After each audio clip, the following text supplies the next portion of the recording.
Hello guys, Radhe Radhe, welcome back to my channel. આજનો દિવસ મારા માટે કંઈક ખાસ હતો કેમ કે મારો બર્થડે હતો, એટલે સવારમાં મેં અહીં ભગવાનની પૂજા કરી લીધી અને તુલસી માતાની પૂજા કરીને એમને પણ જળ ચડાવી દીધું। તો તમે લોકો પણ મને કોમેન્ટમાં વિશ કરવાનું ભૂલતા નહીં। આજે તો કુલદીપે મને જે ગિફ્ટમાં કપડાં લઈ દીધા હતા એ પહેરવાના હતા, એટલે મેં સવારમાં કપડાં પહેરીને તૈયાર થઈને થોડાક ફોટો પણ ક્લિક કરી લીધા। ભલે બર્થડે હોય પણ ઓફિસે તો જવું પડે, ઓફિસે જાસી તો જ આટલા જલસા કરી શકશે। શું કેવું તમારું બધાનું? આજે તો બર્થડે હોય એટલે વાળ છૂટા રાખીને થોડી વાર સીન મારી લીધા, પણ પછી તો જમવા ટાઈમે તો મને એમ થયું કે લાવ હવે તો વાળ બાંધવા જ પડશે, એટલે વાળ બાંધીને હું બેસી ગઈ હતી બપોરે જમવા માટે। એવું નહોતું કે બર્થડે હતો એટલે હું બપોરે પણ બહાર જમીશ, પણ મેં સવારમાં વહેલું ઉઠીને ટિફિન પણ બનાવીને આવી। પછી તો મેં સરસ મજાનું ટિફિન જમી લીધું અને રાત્રે મેં અને કુલદીપે પણ થોડા ઘણા ફોટોઝ ક્લિક કરી લીધા અને રાત્રે મારી ફ્રેન્ડ મારી માટે સરપ્રાઈઝમાં કેક લાવી, એટલે હું તો મસ્ત સેલિબ્રિટીની જેમ કેક કટ કરવા માટે બેસી ગઈ હતી। ખરેખર આમ આ બધું સ્પેશિયલ ફીલ થાય આપણને। અને બીજા ફ્રેન્ડ તરફથી મને ગિફ્ટ્સ પણ મળ્યા। ખરેખર ક્યારેક એમ થાય કે blessed to have friends like them. Cake cut કરીને અમે બધા આવી ગયા હતા બારે રાત્રે જમવા માટે। ત્યાં પણ મેં તો થોડા ઘણા સીન મારી લીધા કેમ કે બર્થડે વર્ષમાં એક જ વાર આવે। શું કેવું તમારું બધાનું? And special thanks to this cutie, because કે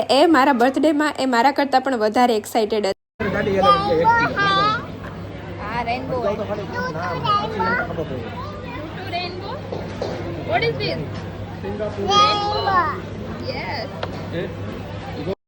બસ પછી તો ધીમે ધીમે અમારા ઓર્ડર પણ આવી ગયા। આ છે સિંગાપુરી રાઈસ। તો મારા બર્થડેના દિવસે તમે લોકો મને લાઇક, શેર અને સબસ્ક્રાઇબ કરવાનું તો ભૂલતા જ નહીં। Thank you.